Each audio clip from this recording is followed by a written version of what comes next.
Now there's a brand new webpage, especially for this podcast.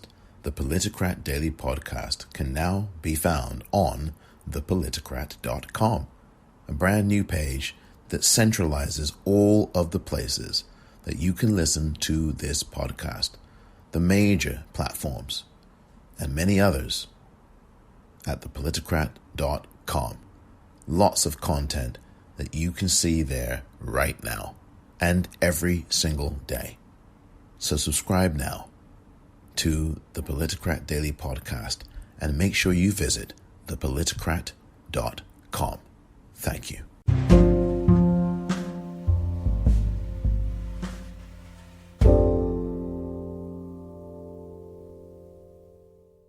Welcome to the Politicrat. I am Omar Moore. It is Wednesday, January the 20th, 2021.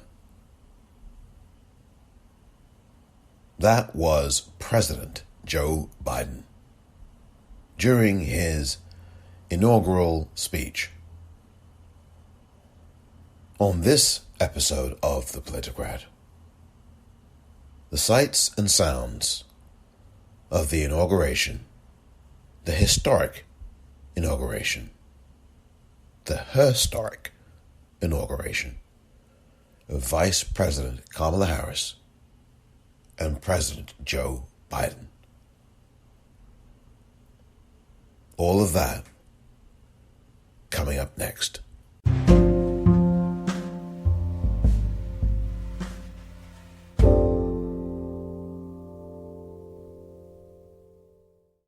Wherever you are in the world,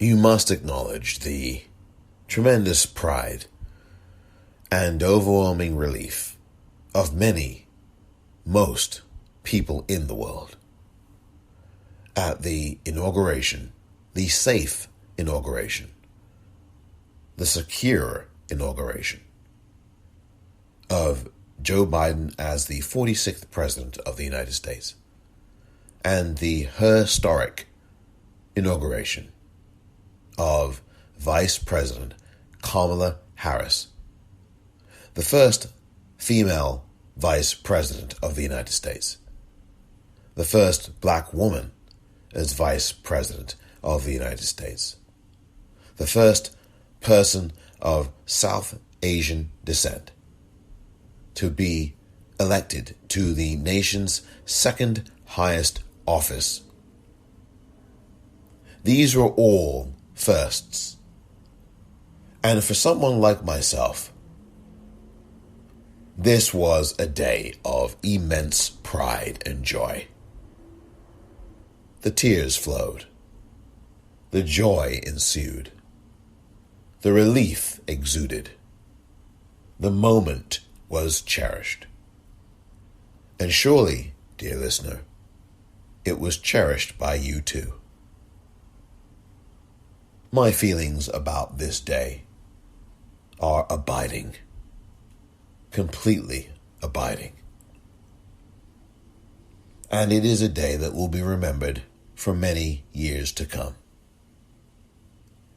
As Kamala Harris, the new Vice President of these United States, said just a few months ago, I may be the first to inhabit this office, but I will not be the last. Today was a day for those who believe in righteousness. Today was a day for those who believe in the goodness in the human heart.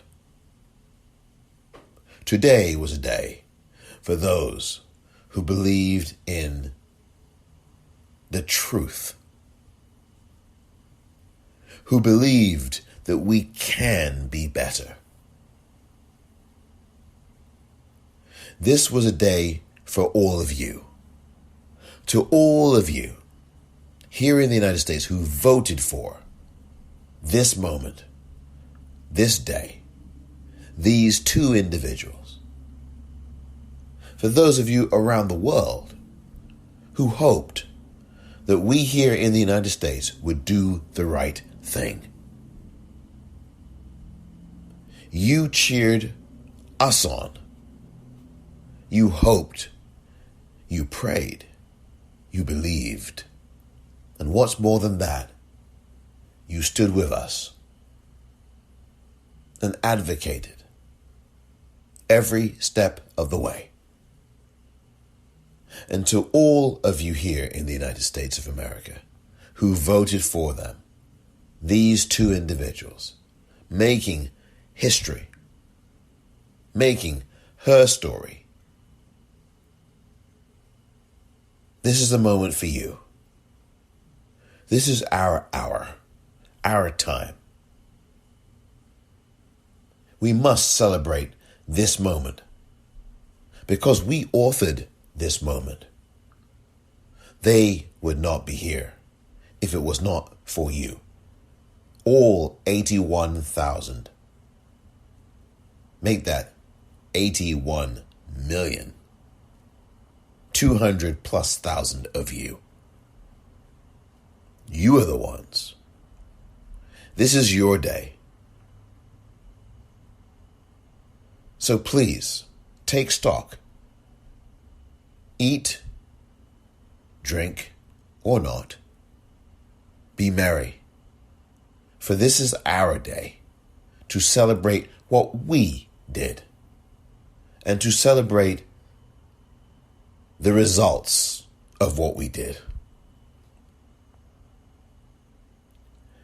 On this particular Wednesday, this feels different. On this particular day, it feels just a little different. We have lost over 400,000 people in the United States of America to coronavirus.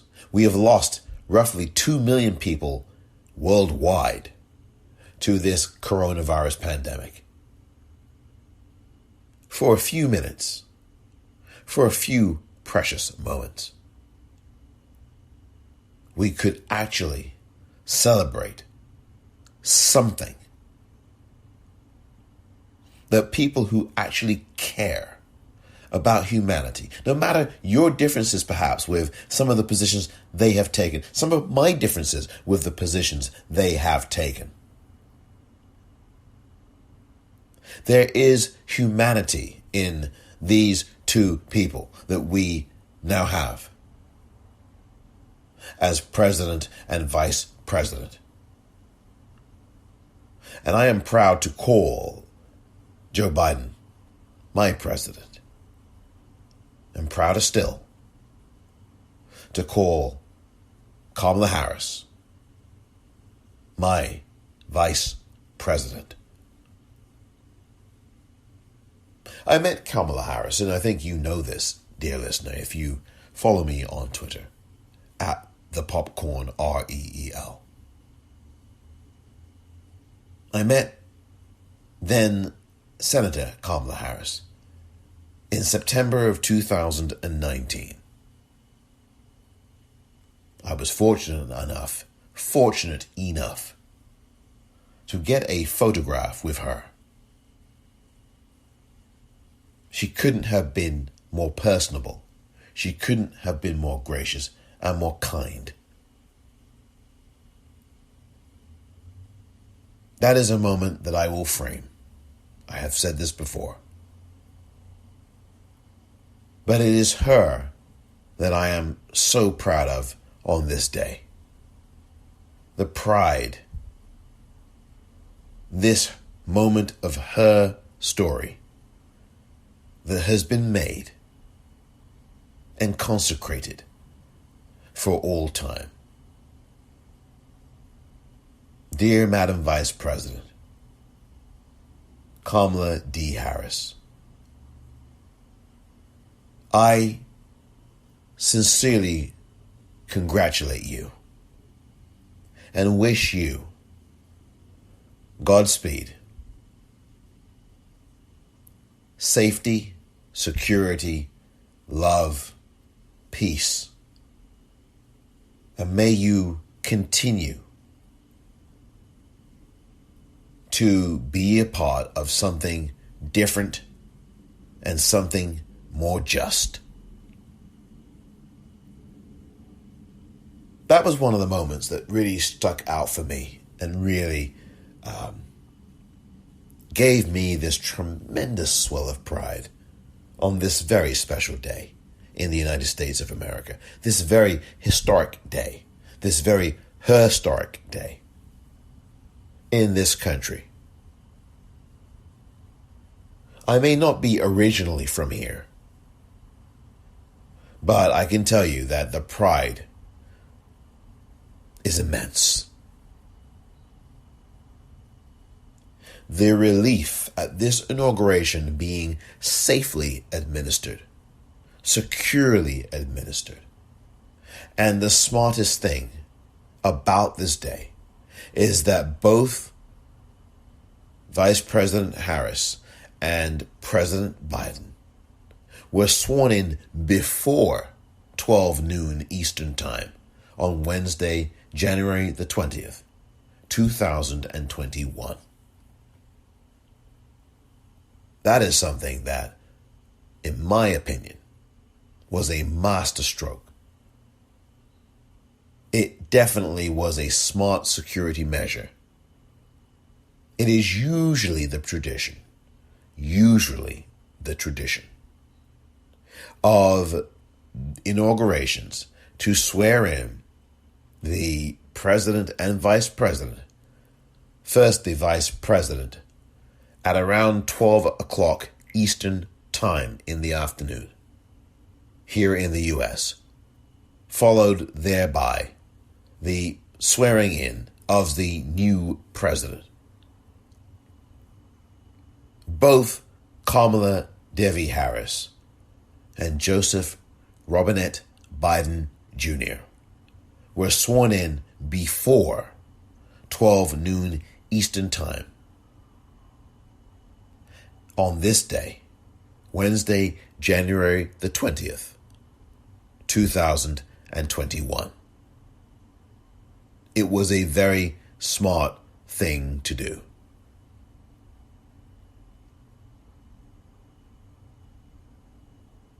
You will be hearing the speech of President Joe Biden coming up in this episode of the Politicrat Daily Podcast. I only wish that Vice President Kamala Harris were able to give a speech. I would have loved, maybe you would have too, would have loved to hear from her. I am very thankful for this moment and my part in this moment. And I am thankful to you for your part in this moment, whatever part you played. As I said earlier, this is our moment.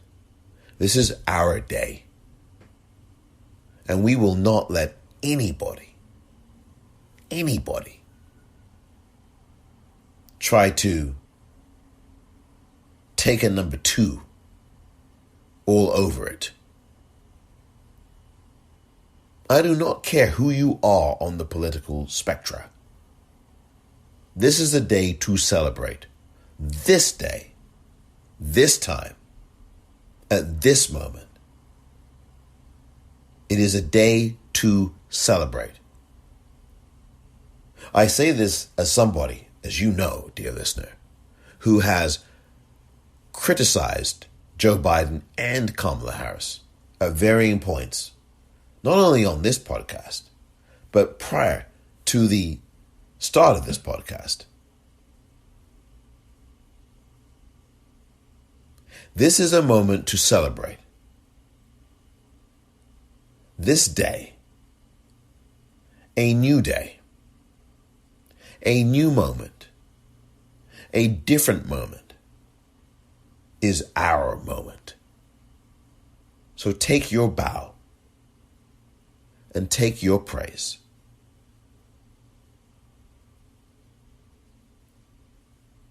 Do not sell yourself short. This moment was brought to you by you.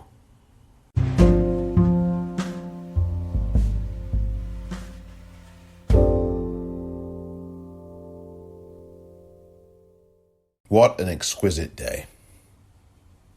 Lady Gaga sang the national anthem. And wow, I never thought that someone would sing it like this. It was heartfelt, with feeling and meaning and passion and energy and urgency. Lady Gaga stood tall in this moment. And what a moment it was. Here is now the singing of the Star-Spangled Banner by Lady Gaga. All the ramparts we watched were so gallantly streaming, and the rocket's red glare, the bombs bursting in air, gave proof through the night that our flag was still there. Oh, sing us that star-spangled banner yet wave on the land of the free and the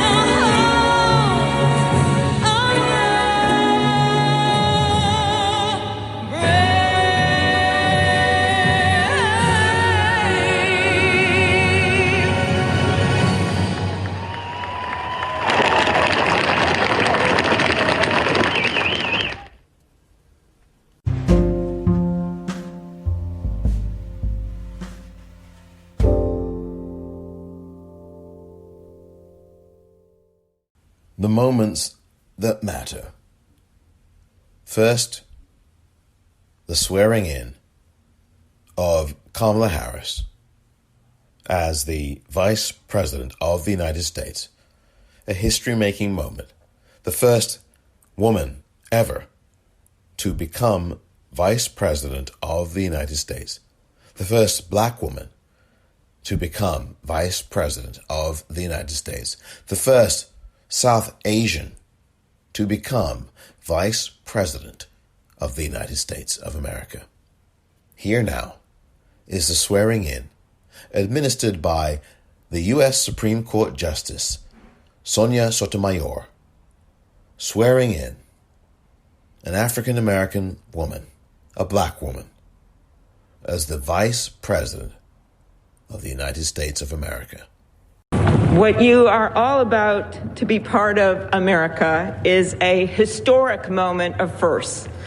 To administer the oath to our first African American, our first Asian American, and our first woman vice president, Kamala Harris, it is my great privilege to welcome to the inaugural stage the first Latina to ever serve on the Supreme Court of the United States of America, Justice Sonia Sotomayor.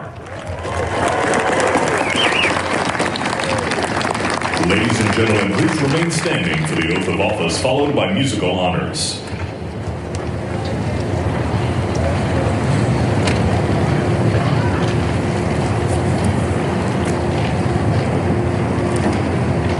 Please raise your right hand and repeat after me. I, Kamala Davy Harris, do solemnly swear I, Kamala Davy Harris, do solemnly swear that I will support and defend the Constitution of the United States that I will support and defend the Constitution of the United States against all enemies, foreign and domestic, against all enemies, foreign and domestic, that I will bear true faith and allegiance to the same, that I will bear true faith and allegiance to the same, that I take this obligation freely that I take this obligation freely, without any mental reservation or purpose of evasion, without any mental reservation or purpose of evasion, that I will well and faithfully discharge that I will well and faithfully discharge the duties of the office on which I am about to enter. the duties of the office upon which I am about to enter. So help me God. So help me God.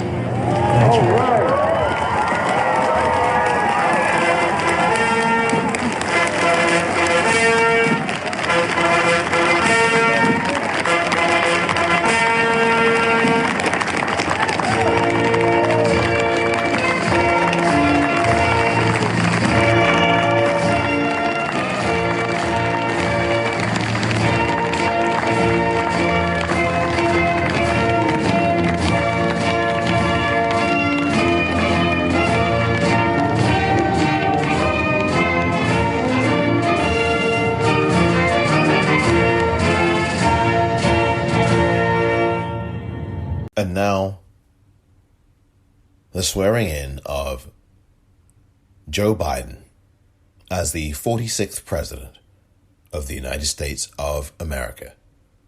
The oath is being administered by the United States Supreme Court Chief Justice John Roberts.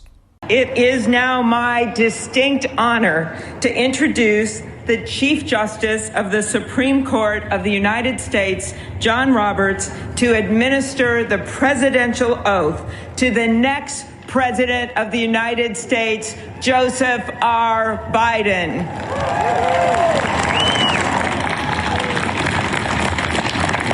Ladies and gentlemen, please stand for the oath of office, followed by musical honors.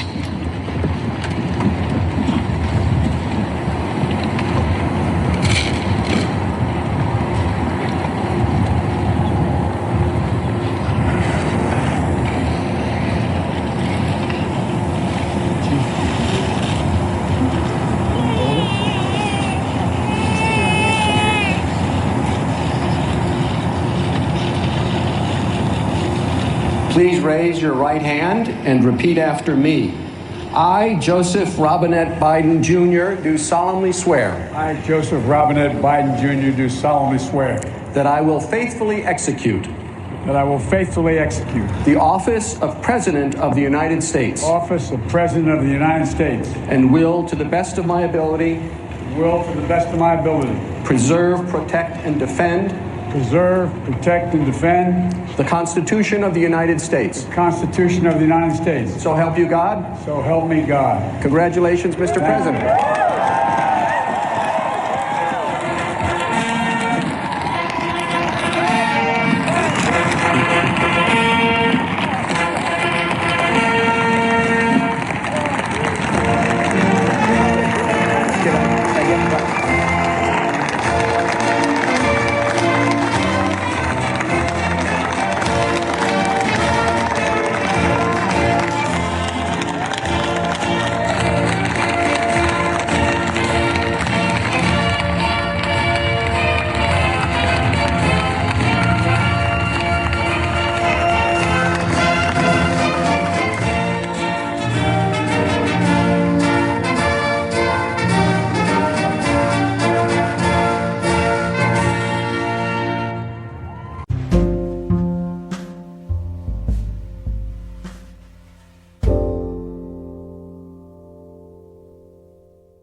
Welcome back. On this historic day that the United States of America has witnessed and the world has witnessed, as we begin the slow journey to trying to restore this particular country to the standing that it once had around the world. It will take time. It will take work, hard work. And it will not be an easy thing. And it will not happen overnight. One of the things that I will talk about in a few moments is the need for us to really absorb this moment. It is a moment that is one that took a lot of hard work. And I do want to talk about that. Actually, I'll talk about it right now. I want to salute again people like LaTosha Brown, Stacey Abrams, Chuck Rocha, Maria Teresa Kumar, and so many other people whose organizations, whose grassroots movements, the Sunrise Movement, and so many others, the Black Lives Matter movement, and so many others, paved the way for a moment like today. I was profoundly moved at the events of this day. And I cried, dear listener, and I am proud to have cried. I am proud to have felt, because that's what we must do. We must feel. If we do not have feelings, and if we do not express them, then what are we? And who are we? There were moments when I cried, and it was not when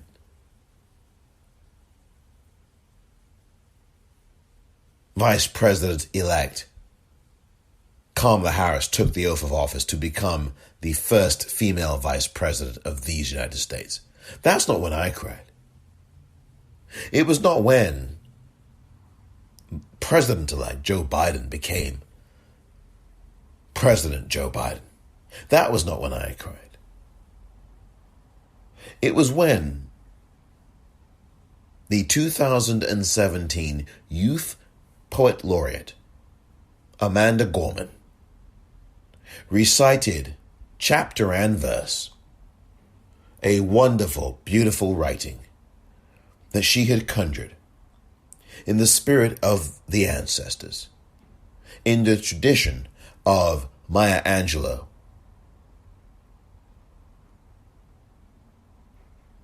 I must say that that was the moment that I cried.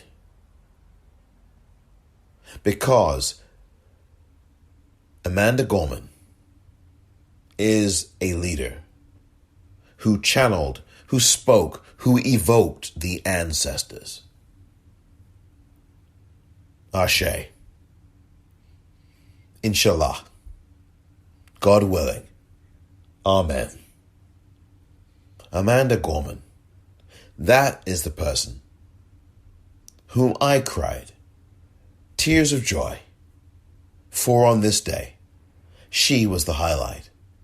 Her leadership. A young person who spoke to the ancestors, and the ancestors spoke through her. This was the glory of the day today for me, on a personal note, because what she said truly resonated with my heart, truly resonated with me. In a few moments' time, I will be playing you the entirety of what Amanda Gorman, the National Poet Laureate, had to say. Her words meant everything. Her words punctuated and crystallized this moment, this occasion, this day, Wednesday, January the 20th, 2021. A new beginning. We only can hope that that is what it will be, and must be, after these last 4 horrible, nightmarish, heinous, criminal years. We cannot ever forget them. And we must make sure that they are redressed, and that those years, and that the people who destroyed this country over the last 4 years are brought to justice and are meted out justice. They left, but they are not gone. We must make sure that the prior administration pays the heaviest price and is put behind bars for all time. And on this day, we must celebrate. It is a purging, at least for now, of the evil that still lurks, but the purging from the White House of that evil. When I return, it's going to be Amanda Gorman, the poet laureate of this United States of America. She was the Youth Poet Laureate in 2017. You will hear the voice of Republican Senator Roy Blunt, who is part of the inaugural ceremonial committee, introducing her. Listen to what she has to say, because it means a hell of a lot. Let me introduce Amanda Gorman, our nation's first ever National Poet Laureate.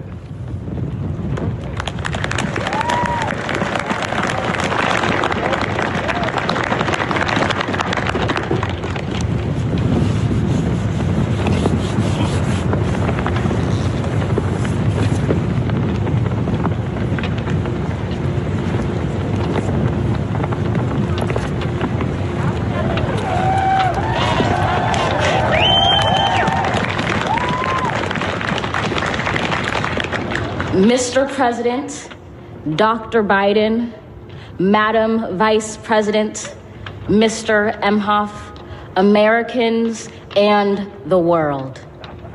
When day comes, we ask ourselves, where can we find light in this never-ending shade? The loss we carry, a sea we must wade. We've braved the belly of the beast. We've learned that quiet isn't always peace, and the norms and notions of what just isn't always just is. And yet the dawn is ours before we knew it. Somehow we do it. Somehow we've weathered and witnessed a nation that isn't broken, but simply unfinished. We, the successors of a country and a time where a skinny black girl descended from slaves and raised by a single mother can dream of becoming president, only to find herself reciting for one. And yes, we are far from polished, far from pristine, but that doesn't mean we are striving to form a union that is perfect. We are striving to forge our union with purpose, to compose a country committed to all cultures, colors, characters, and conditions of man. And so we lift our gazes not to what stands between us, but what stands before us. We close the divide because we know to put our future first, we must first put our differences aside. We lay down our arms so we can reach out our arms to one another. We seek harm to none and harmony for all. Let the globe, if nothing else, say this is true. That even as we grieved, we grew. That even as we hurt, we hoped. That even as we tired, we tried. That we'll forever be tied together, victorious. Not because we will never again know defeat, but because we will never again sow division. Scripture tells us to envision that everyone shall sit under their own vine and fig tree, and no one shall make them afraid. If we're to live up to our own time, then victory won't lie in the blade, but in all the bridges we've made. That is the promised glade, the hill we climb, if only we dare it, because being American is more than a pride we inherit. It's the past we step into and how we repair it. We've seen a force that would shatter our nation rather than share it, would destroy our country if it meant delaying democracy. and this effort very nearly succeeded. But while democracy can be periodically delayed, it can never be permanently defeated. In this truth, in this faith we trust, for while we have our eyes on the future, history has its eyes on us. This is the era of just redemption. We feared it at its inception. We did not feel prepared to be the heirs of such a terrifying hour, but within it we found the power to author a new chapter, to offer hope and laughter to ourselves. So, while once we asked, how could we possibly prevail over catastrophe? Now we assert, how could catastrophe possibly prevail over us? We will not march back to what was, but move to what shall be, a country that is bruised but whole, benevolent but bold, fierce and free. We will not be turned around or interrupted by intimidation, because we know our inaction and inertia will be the inheritance of the next generation. Our blunders become their burdens. But one thing is certain: if we merge mercy with might and might with right, then love becomes our legacy and change our children's birthright. So let us leave behind a country better than the one we were left. With every breath from my bronze-pounded chest, we will raise this wounded world into a wondrous one. We will rise from the gold-limbed hills of the West. We will rise from the wind-swept Northeast, where our forefathers first realized revolution. We will rise from the lake-rimmed cities of the Midwestern states. We will rise from the sun-baked South. We will rebuild, reconcile, and recover in every known nook of our nation, in every corner called our country. Our people, diverse and beautiful, will emerge battered and beautiful. When day comes, we step out of the shade, aflame and unafraid. The new dawn blooms as we free it. For there is always light, if only we're brave enough to see it, if only we're brave enough to be it.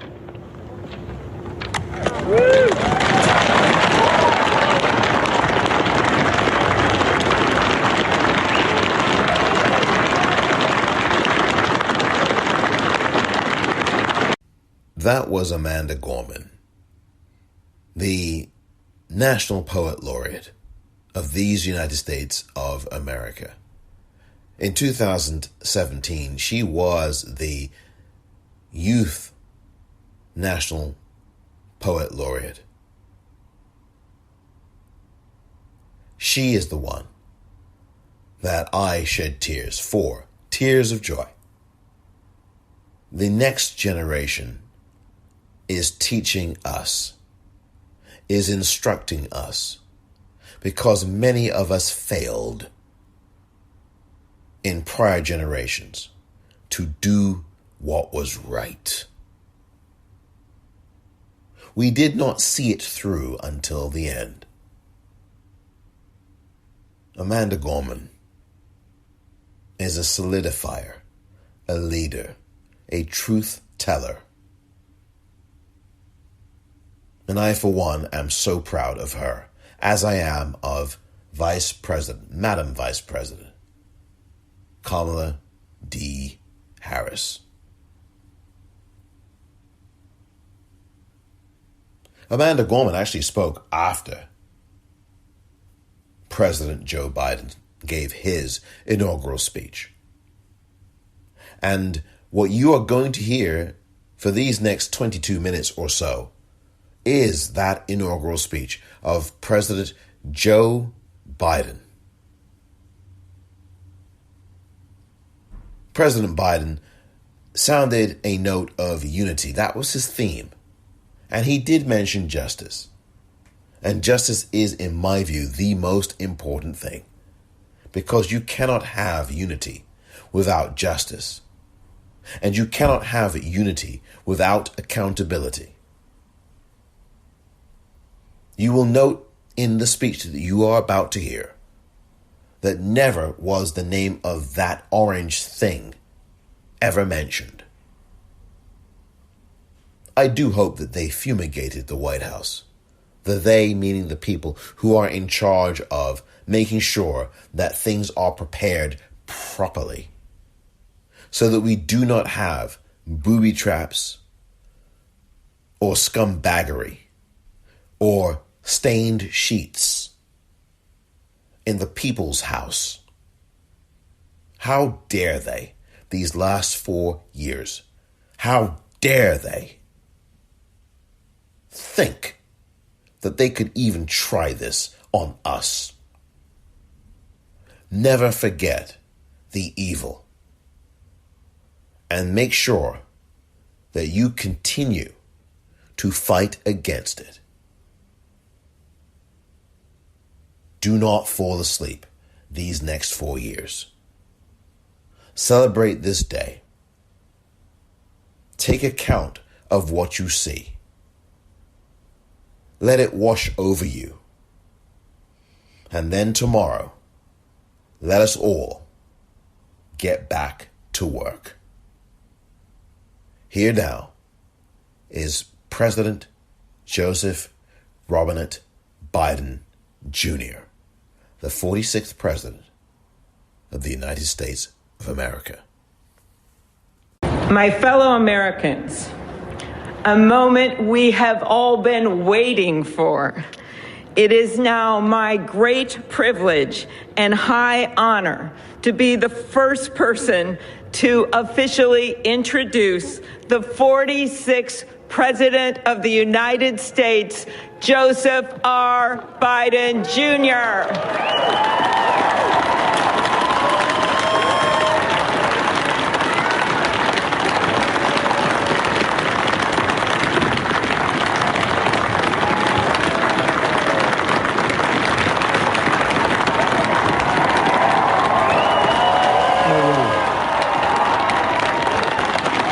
Chief Justice Roberts, Vice President Harris, Speaker Pelosi, Leader Schumer, Leader McConnell, Vice President Pence, and my distinguished guests, my fellow Americans. This is America's day. This is democracy's day, a day of history and hope, of renewal and resolve. Through a crucible for the ages, America has been tested anew, and America has risen to the challenge. Today, we celebrate the triumph not of a candidate, but of a cause, the cause of democracy. The people, the will of the people has been heard, and the will of the people has been heeded. We've learned again that democracy is precious. Democracy is fragile. And at this hour, my friends, democracy has prevailed. So now, on this hallowed ground where just a few days ago, violence sought to shake the Capitol's very foundation, we come together as one nation, under God, indivisible, to carry out the peaceful transfer of power as we have for more than 2 centuries. As we look ahead in our uniquely American way, restless, bold, optimistic, and set our sights on the nation we know we can be and we must be. I thank my predecessors of both parties for their presence here today. I thank them from the bottom of my heart. And I know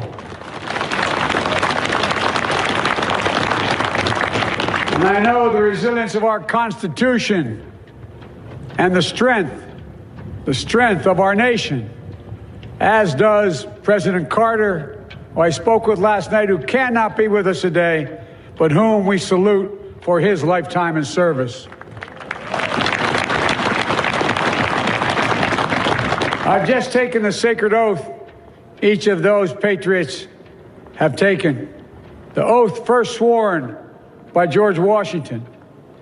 But the American story depends not on any one of us, not on some of us, but on all of us, on we, the people, who seek a more perfect union. This is a great nation. We are good people. And over the centuries, through storm and strife, in peace and in war, we've come so far, but we still have far to go. We'll press forward with speed and urgency, for we have much to do in this winter of peril and significant possibilities. Much to repair, much to restore, much to heal, much to build, and much to gain. Few people in our nation's history have been more challenged or found a time more challenging or difficult than the time we're in now. Once-in-a-century virus that silently stalks the country has taken as many lives in 1 year as America lost in all of World War II. Millions of jobs have been lost. Hundreds of thousands of businesses closed. A cry for racial justice, some 400 years in the making, moves us. The dream of justice for all will be deferred no longer. A cry for survival comes from the planet itself. A cry that can't be any more desperate or any more clear. And now, a rise of political extremism, white supremacy, domestic terrorism, that we must confront and we will defeat. To overcome these challenges, to restore the soul and secure the future of America, requires so much more than words. It requires the most elusive of all things in a democracy: unity. Unity. In another January, on New Year's Day in 1863, Abraham Lincoln signed the Emancipation Proclamation. When he put pen to paper, the president said, and I quote, "If my name ever goes down into history, it'll be for this act, and my whole soul is in it." My whole soul is in it. Today, on this January day, my whole soul is in this. Bringing America together, uniting our people, uniting our nation. And I ask every American to join me in this cause.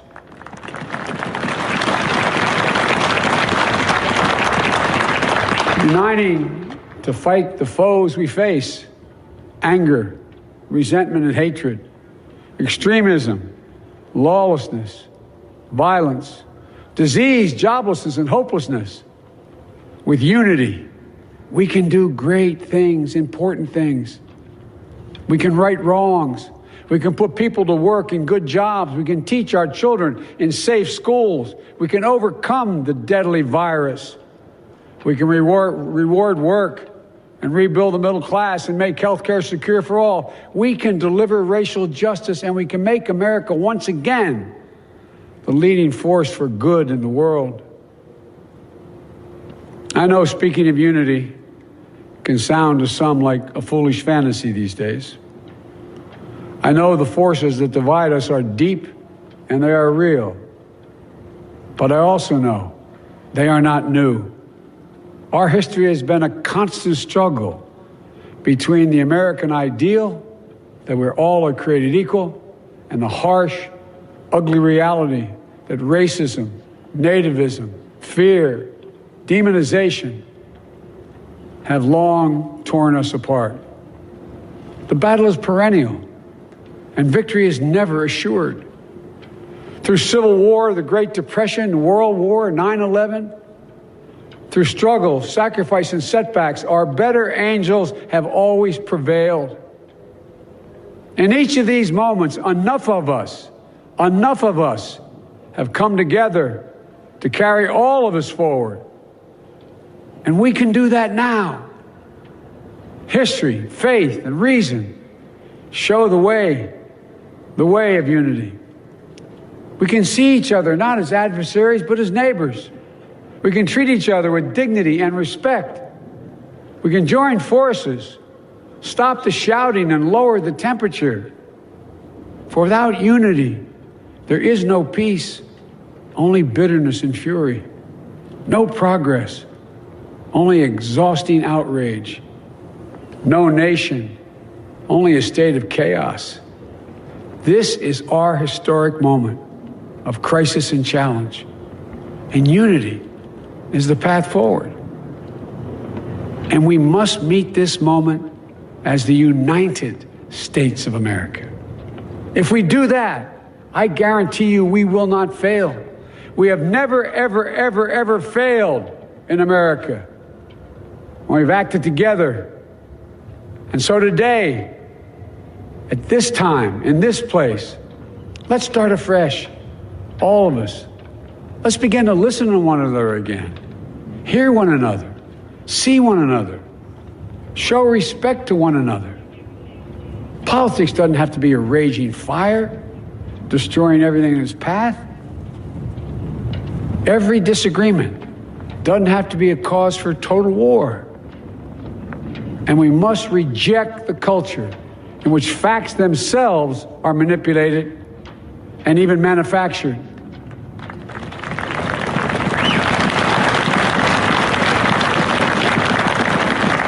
My fellow Americans, we have to be different than this.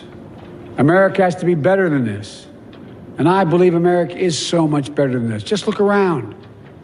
Here we stand in the shadow of the Capitol Dome, as was mentioned earlier, completed amid the Civil War, when the Union itself was literally hanging in the balance. Yet we endured. We prevailed. Here we stand, looking out on the great mall where Dr. King spoke of his dream. Here we stand where 108 years ago, at another inaugural, thousands of protesters tried to block brave women marching for the right to vote. And today, we mark the swearing-in of the first woman in American history elected to national office, Vice President Kamala Harris. Don't tell me things can't change. Here we stand, across the Potomac from Arlington Cemetery, where heroes who gave the last full measure of devotion rest in eternal peace. And here we stand, just days after a riotous mob thought they could use violence to silence the will of the people, to stop the work of our democracy, to drive us from this sacred ground. It did not happen. It will never happen. Not today, not tomorrow, not ever. Not ever.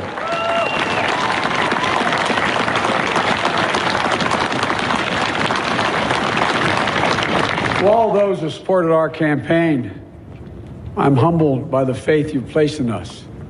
To all those who did not support us, let me say this. Hear me out as we move forward. Take a measure of me and my heart. And if you still disagree, so be it. That's democracy. That's America. The right to dissent peaceably within the guardrails of our republic is perhaps this nation's greatest strength. Yet hear me clearly. Disagreement must not lead to disunion. And I pledge this to you. I will be a president for all Americans. All Americans. And I promise you, I will fight as hard for those who did not support me as for those who did.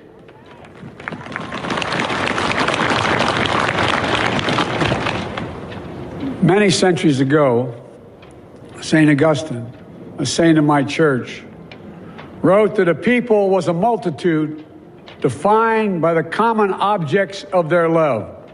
Defined by the common objects of their love. What are the common objects we as Americans love that define us as Americans? I think we know. Opportunity, security, liberty, dignity, respect, honor, and yes, the truth. Recent weeks and months have taught us a painful lesson. There is truth and there are lies. Lies told for power and for profit. And each of us has a duty and a responsibility as citizens, as Americans, and especially as leaders. Leaders who have pledged to honor our Constitution and protect our nation, to defend the truth and defeat the lies. Look, I understand that many of my fellow Americans view the future with fear and trepidation. I understand they worry about their jobs. I understand, like my dad, they lay at bed at night, staring at the ceiling, wondering, can I keep my health care? Can I pay my mortgage? Thinking about their families, about what comes next. I promise you, I get it. But the answer is not to turn inward, to retreat into competing factions, distrusting those who don't look like you, or worship the way you do, or don't get their news from the same sources you do. We must end this uncivil war that pits red against blue, rural versus urban, conservative versus liberal. We can do this if we open our souls instead of hardening our hearts, if we show a little tolerance and humility, and if we're willing to stand in the other person's shoes, as my mom would say, just for a moment, stand in their shoes. Because here's the thing about life. There's no accounting for what fate will deal you. Some days, when you need a hand. There are other days when we're called to lend a hand. That's how it has to be. That's what we do for one another. And if we are this way, our country will be stronger, more prosperous, more ready for the future. And we can still disagree. My fellow Americans, in the work ahead of us, we're going to need each other. We need all our strength to persevere through this dark winter. We're entering what may be the toughest and deadliest period of the virus. We must set aside politics and finally face this pandemic as one nation. One nation. And I promise you this, as the Bible says, weeping may endure for a night, but joy cometh in the morning. We will get through this together. Together. Look, folks, all my colleagues I serve with in the House and the Senate up here, we all understand the world is watching all of us today. So here's my message to those beyond our borders. America has been tested, and we've come out stronger for it. We will repair our alliances and engage with the world once again. Not to meet yesterday's challenges, but today's and tomorrow's challenges. And we'll lead not merely by the example of our power, but by the power of our example.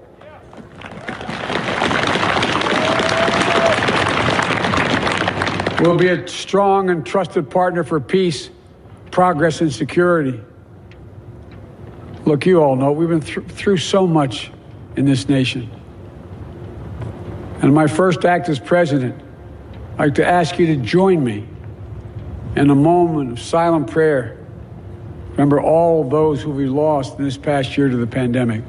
Those 400,000 fellow Americans, moms, dads, husbands, wives, sons, daughters, friends, neighbors, and co-workers. We'll honor them by becoming the people and the nation we know we can and should be.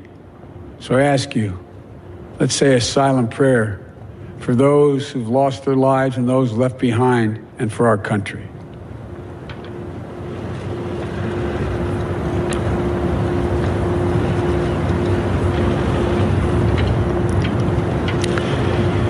Amen. Folks, this is a time of testing. We face an attack on our democracy and on truth, a raging virus, growing inequity, the sting of systemic racism, a climate in crisis, America's role in the world. Any one of these would be enough to challenge us in profound ways.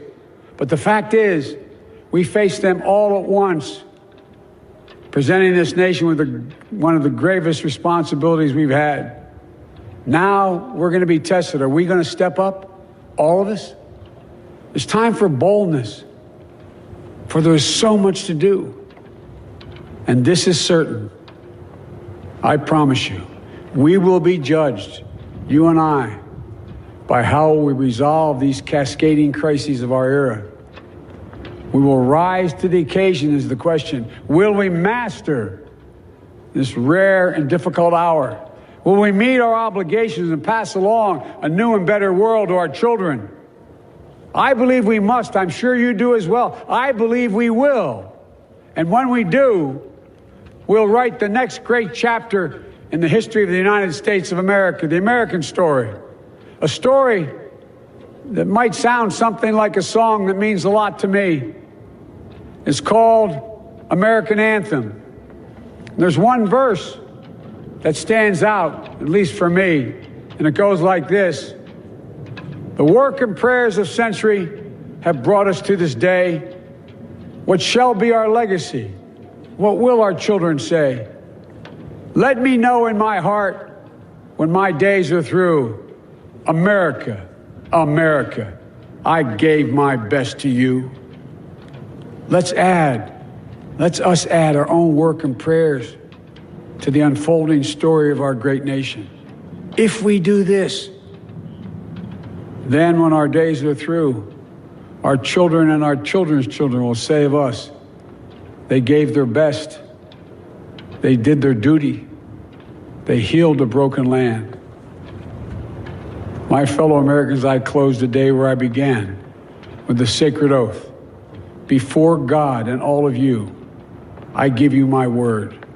I will always level with you. I will defend the Constitution. I'll defend our democracy. I'll defend America. And I'll give all of you, keep everything I do in your service, thinking not of power, but of possibilities, not of personal interest, but the public good. And together, we shall write an American story of hope, not fear, of unity, not division, of light, not darkness, a story of decency and dignity, love and healing, greatness and goodness. May this be the story that guides us, the story that inspires us, and the story that tells ages yet to come that we answered the call of history. We met the moment. Democracy and hope, truth and justice did not die on our watch but thrived. That America secured liberty at home and stood once again as a beacon to the world. That is what we owe our forebears, one another, and generation to follow. So, with purpose and resolve, we turn to those tasks of our time, sustained by faith, driven by conviction, and devoted to one another and the country we love with all our hearts. May God bless America, and may God protect our troops. Thank you, America.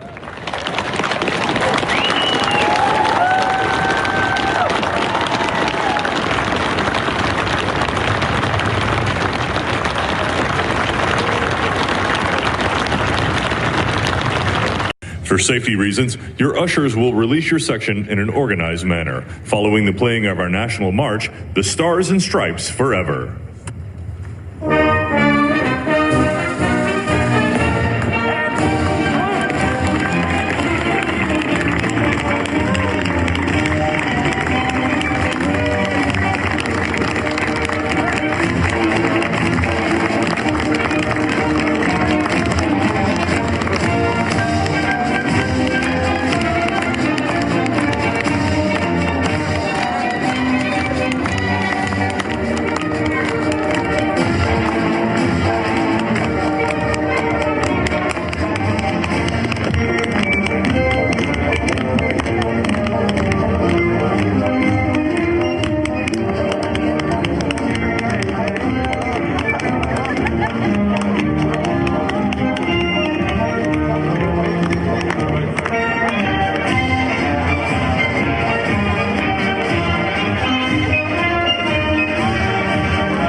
President Joe Biden in the speech of his life, and quite frankly, a speech that was all about unity. Now, of course, there will be plenty of opportunities to dissect the speech and analyze it. And that's something I usually would be doing on a day like today. But because of what we have gone through these 4 years, I want to let that moment on this podcast episode stand by itself. Let that moment be the moment that it is. And more than that, let us take in the words. And tomorrow, we can start to analyze. We can start to look at. We can start to raise questions. And we can also spend time supporting and sending messages of goodwill. Of course, we can start that right now as well, and we should.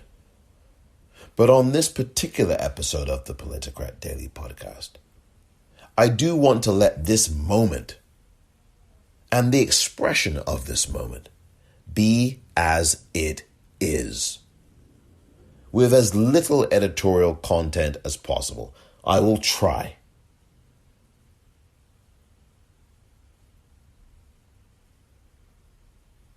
I really do wish that the vice president could have been able to speak herself at this time, but she will, I'm sure, get plenty of opportunities to do so.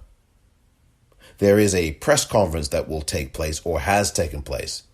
It will be held by the press secretary now, the White House press secretary, Jen Psaki. And I am very pleased to know that that will be one more press conference than one Jennifer Grisham ever had in the prior quote-unquote administration. I do not need to speak of them any longer. You know the story, and I know the story.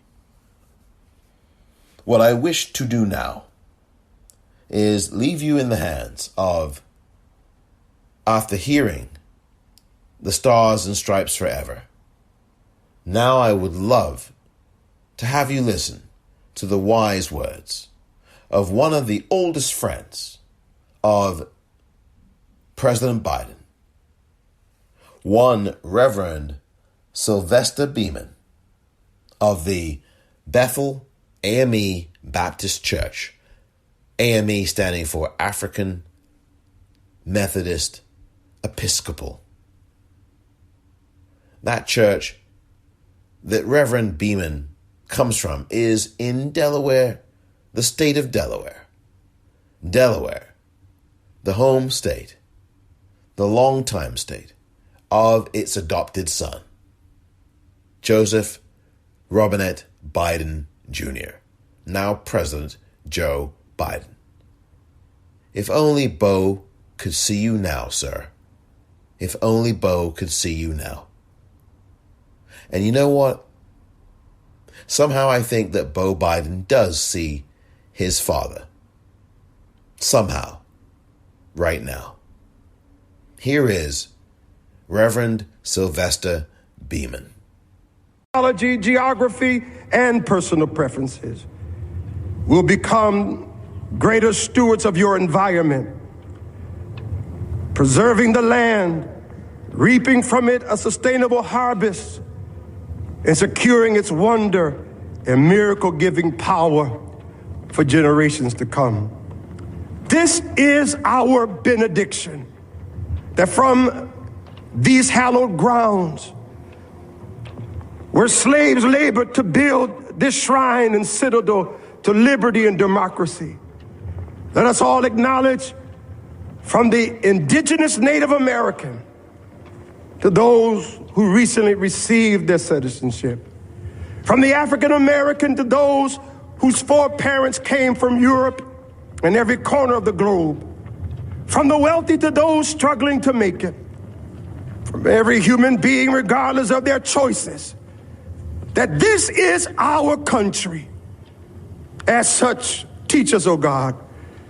As such, teach us, O God, to live in it, love in it, be healed in it, and reconcile to one another in it, lest we miss kingdom's goal.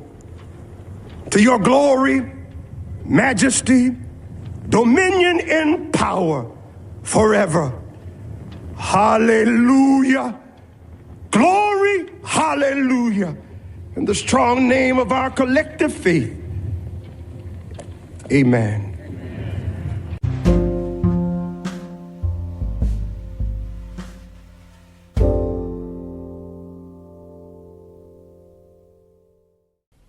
What an important moment. This is, indeed, a new day. It must be something more than symbolism. This day must be the day that we celebrate. There cannot be recrimination, eye-rolling. There cannot be resentment and hatreds. This is a day for all of us, the day that should have come a lot earlier than today. This is the day that we begin to celebrate and then examine and then seek justice, attain justice, maintain justice. Those are the battles to come. Because that is the moment. We can be better if we want to be better. If everybody chooses to want to be better. And we cannot go about changing these United States of America for the better, for the more just, if we do not also look inward to our own hearts and souls and seek to change them for the better too. You cannot change the world before you seek to change those things about yourself that are not the things that help to make a better world. Mark this date in history, January the 20th, 2021. The pride, the joy, the tears, the love, the feelings, the sensory perspectives, the alcohol, the non-alcohol, the joy, the relief, the history, the her story. It is all there. This is the day to celebrate. Commence au festival. For now, this moment is ours. Let's have this joy. After 4 years of torture, of trauma, of joylessness, of treason, of criminality. This is our day. And we must fully grasp, experience it, luxuriate in it. For the hard work begins tomorrow. Thank you very much for listening to this edition of The Politicrat. I'm Omar Moore.